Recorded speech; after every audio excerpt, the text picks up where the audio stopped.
بسم اللہ الرحمن الرحیم۔ شیطان کا مقصد کیا ہے، آج کچھ اسی جانب بیان کرنا چاہوں گا۔ مولا علی امیر المومنین علیہ السلام فرماتے ہیں، شیطان اس کیڑے کی مانند ہے جو پوری فصل کو برباد کر دیتا ہے۔ یاد رکھیے، شیطان بہت خطرناک ہے، وہ واقف ہے کہ اس کو کیسے گرانا ہے، اس نے اپنی فوج کو تیار کر رکھا ہے۔ روایت بیان کرتی ہے، ایک مومن کے مقابلے میں شیطان کا جو لشکر ہے وہ عرب کے 2 قبیلوں کے برابر ہے، صرف ایک مومن کے مقابلے کے لیے، اور جب وہ مومن لڑ لیتا ہے تو وہ ابلیس خود میدان میں اترتا ہے۔ اگر یہ کام آسان ہوتا تو اللہ کے ولی امام حسین علیہ السلام کربلا نہ اترتے۔ آسان نہیں ہے یہ معاملہ، ہم غافل ہیں۔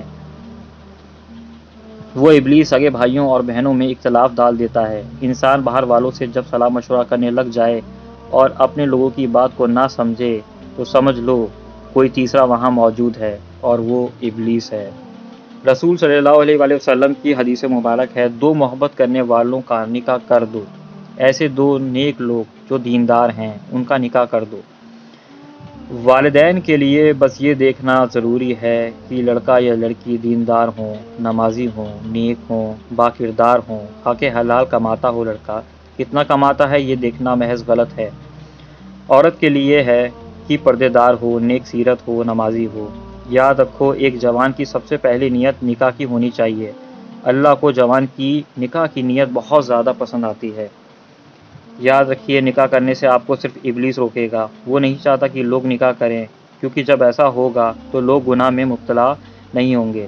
اس لیے وہ والدین کو سب سے پہلے رکاوٹ ڈالے گا اور ان کے دلوں میں ڈالے گا بیٹا گھر پر اچھا ہے، بیوی کے آنے سے دور نہ ہو جائے، اور پھر بیٹی کے گھر والوں کے دلوں میں ڈالے گا ہماری بیٹی گھر میں اچھی ہے، کتنا کام کر لیتی ہے، اب عادت ہو گئی ہے بیٹی کی، اور پھر اپنے روٹین بنا لیتا ہے، اور یہی وہ والدین کو بتاتا ہے، جبکہ یہ گناہ ہے۔ پروفٹ محمد صلی اللہ علیہ وآلہ وسلم فرماتے ہیں، بیٹی اپنے شوہر کے گھر کے لیے بنی ہے۔ لڑکی کو جوان ہونے کے بعد جتنا ماں باپ اپنے گھر پر روکیں گے اتنا گناہ اس کے سر پر آئے گا۔ بیٹی رحمت ہے، لیکن تب تک جب تک وہ بالغ نہیں ہو جاتی۔ بیٹیوں کو غلام مت بنانا، بلکہ ان کا نکاح کر کے آزاد کرو۔ یاد رکھو، ابلیس تمہیں روکے گا، بہانے تلاش کرے گا اور بیٹیوں کا نکاح نہیں ہونے دے گا، اور یاد رکھنا اس نے ذریعہ والدین کو بنایا ہے، اور مرنے کے بعد اس کی سزا گھر والوں کو خود دے گا۔ وہ ابلیس کا مقصد اور چال کو سمجھیے، وہ بہت سسٹمیٹک ہے۔ آپ کو دنیا کی خوبصورتی اور خواہشات میں اتنا گرفتار کر دے گا کہ آپ کو پھر آخرت نظر نہیں آئے گی۔ وہ بہت علم رکھتا ہے، اس لیے اس نے 6000 سال عبادت کی ہے، اور اس کی عبادت کی ریاضت بھی اس کے پاس ہے، اور 4000 سالوں میں 2 رکعت نماز پڑھی ہے۔ وہ ہماری ہر آباء و اجداد سے واقف ہے، وہ ہمارے اندر چھپی ہر نقائص سے واقف ہے۔ وہ جانتا ہے کہ آپ کو گرانا کیسے ہے اور کہاں پر۔ وہ علم بھی رکھتا ہے، پر آپ کو روکے گا علم لینے سے، کہ کہیں انسان نے علم لے لیا تو میری ہر چال سے واقف ہو جائے گا اور بندہ خدا بن جائے گا، تب میں اس کا کچھ بگاڑ نہیں پاؤں گا۔ اس لیے وہ علم لیے جو اہل بیت نے آپ کو دیا، وہ علم نہیں لیے جو ابلیس آپ کو دے رہا ہے۔ یاد رکھیے، وہ آپ کی کمزوریاں جانتا ہے، اور جو آپ کی کمزوری جانتا ہے اس سے کیسے بچنا ہے یہ جانیے، اور اس سے بچنے کا ذریعہ ہدایت اہل بیت ہے، علم ہے۔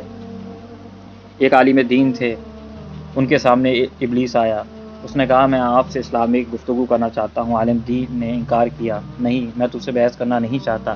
اس نے بہت زور لگایا تو عالم دین تیار ہو گئے۔ جب بحث ہوئی تو عالم دین نے سارے جواب دے دیے، اور ابلیس سے کہا کہ تو ہار گیا۔ ابلیس مسکرا کر بولا، میں جانتا تھا کہ میں ہاروں گا، میں آپ کا یہ وقت بھی ہضم کر لینا چاہتا تھا۔ اب سمجھیے کہ ابلیس کتنا چالاک ہے، کتنا شاطر ہے۔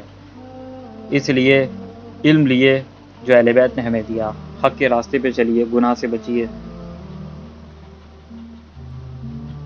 مولا علی علیہ السلام کی ایک بات مجھے ہمیشہ یاد آتی ہے، ابھی سب سو رہے ہیں، جب مریں گے تو جاگ جائیں گے۔